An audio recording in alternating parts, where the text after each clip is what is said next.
The decline in oil and gas revenue has intensified debate over the extent of Oklahoma's reliance on the energy sector.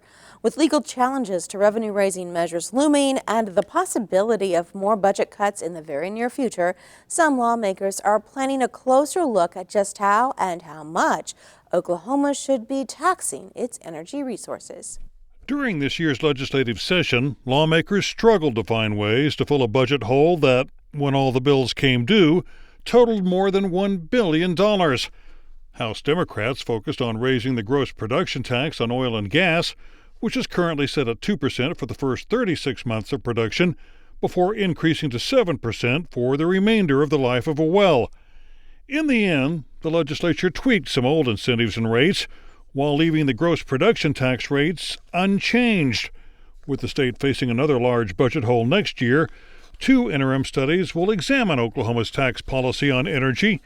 Representative Casey Murdoch says his study will evaluate the existing tax structure and potential changes that should be considered.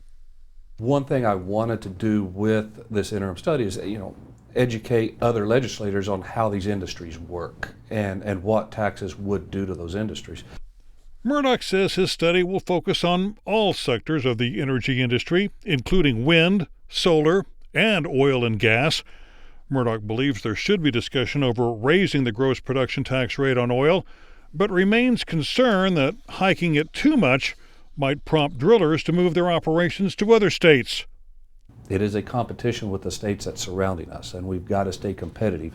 And there is a point in there that we can reach, and we will be taxing over what Texas is, and it's easy for companies just to say we're going to go to Texas. According to the Oklahoma Tax Commission, Oklahoma's effective tax rate of 3.2% is the lowest of all oil and gas producing states and well below Texas' rate of 8.3%.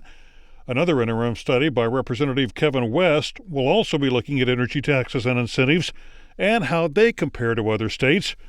West says while Oklahoma's effective tax rate may be lower, states like Texas can offer benefits that Oklahoma cannot match. They offer an incentive to where the oil companies can deduct the cost of drilling before they start paying gross production. We don't offer that. Arnella Kargas, the executive vice president of the Oklahoma Oil and Gas Association, says the gross production tax rate is only one factor in determining where to drill. I think what legislators neglect to look at are all the taxes the industry pays in Oklahoma. So in other states like Texas, we're not paying corporate income tax, we're not paying personal income tax, as well as some other taxes that we do pay in Oklahoma. West says he's also concerned that drillers may simply choose to let wells sit idle as long as the price of oil remains below $50 a barrel. If they can get the oil and gas out of Texas or Wyoming or wherever at a rate that's more profitable to their company, then they'll just simply wait until the prices come up to move back into Oklahoma. Mickey Hepner is the dean of the School of Business at the University of Central Oklahoma.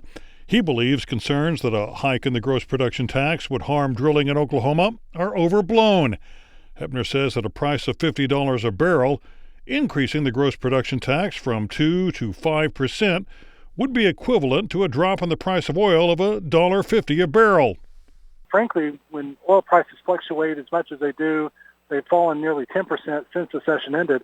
A $1.50 change in the price of oil really wouldn't have much economic impact on the state. And Hepner doubts raising the tax rate would lead to a large-scale exodus of oil producers from Oklahoma. But given the fact that we're talking about a relatively small change in the effective price of oil, coupled with the fact that we already had relatively low gross production tax rates compared to neighboring states, it really doesn't seem likely that there would have been a significant distortion or change in behavior as a result of raising this tax. Another question is whether there needs to be a 2-tier tax structure for the gross production tax.